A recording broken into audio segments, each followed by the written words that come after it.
the best type of exercise to build your bone density? I came up with these recommendations based on the evidence-based guidelines that have been compiled by 3 different countries. So I looked at Australia, Canada, and the UK because they're sort of similar healthcare systems, and they sort of look at all the studies out there and they compile advice to clinicians that goes, hey, this is likely to be the most effective type of exercise. They do have subtle differences, but there's sort of some like clear take-home points that they all have, and they're the things I'm going to talk about.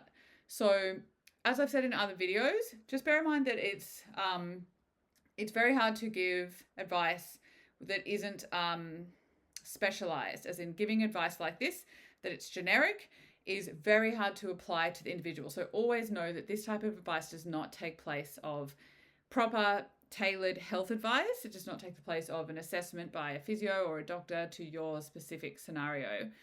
And it's because likely the type of exercise that's going to be most beneficial for your bone density is doing a type of exercise that is new for you or is harder than what you're doing right now.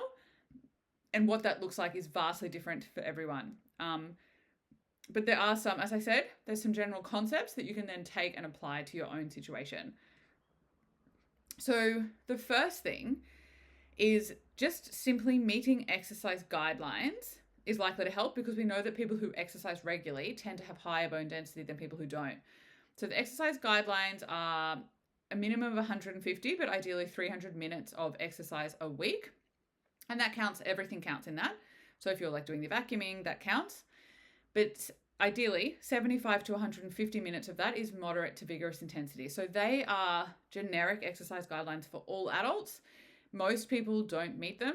And so just as a bare minimum, it's like if you're doing exercise for 300 minutes a week, which is like 5 hours, you're more likely to have better bone density than if you weren't doing that, because of just that general loading on the skeleton. So I think that's really key. Doing a fair bit of exercise is likely to help. Exercise that, the next point is that there's a recommendation that everyone should do a minimum of 2 days a week of exercise that targets the whole skeleton. So ideally you want to do exercise where every muscle group is targeted, and because the effects of bone density building are local. So what that means is if you contract like your bicep muscle, the bones that your bicep muscle attaches to are the bones that are going to get a bone density benefit from that load. So if you want to make your whole skeleton stronger, you need to do exercises where every muscle group is targeted so that your whole skeleton's getting the benefit. That should be done a minimum of 2 days a week, so whole body resistance training.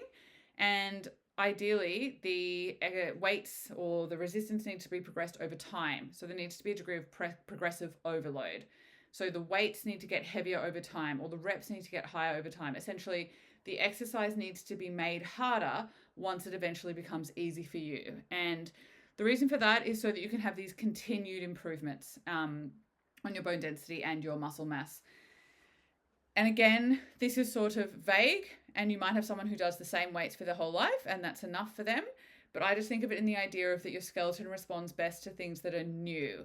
So if your skeleton all of a sudden has to lift this heavy weight that it hasn't had to before, it's likely to then step up and respond to that stimulus. And I guess a way to think of that is things like your calluses or blisters. If you wear the same pair of shoes that are really comfortable all the time, your body's adapted to those.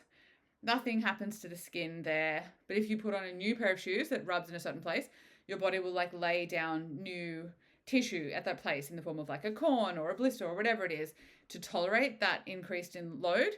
It's sort of the same thing with your bones. So if you do something new that's hard, they're more likely to respond and go, oh, that's new and hard. We need to respond by putting some more bone there.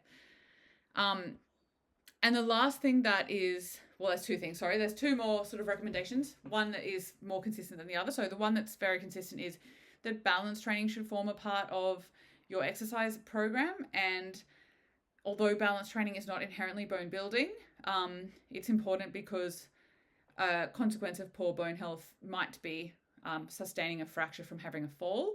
And so balance training is important sort of from a falls prevention perspective.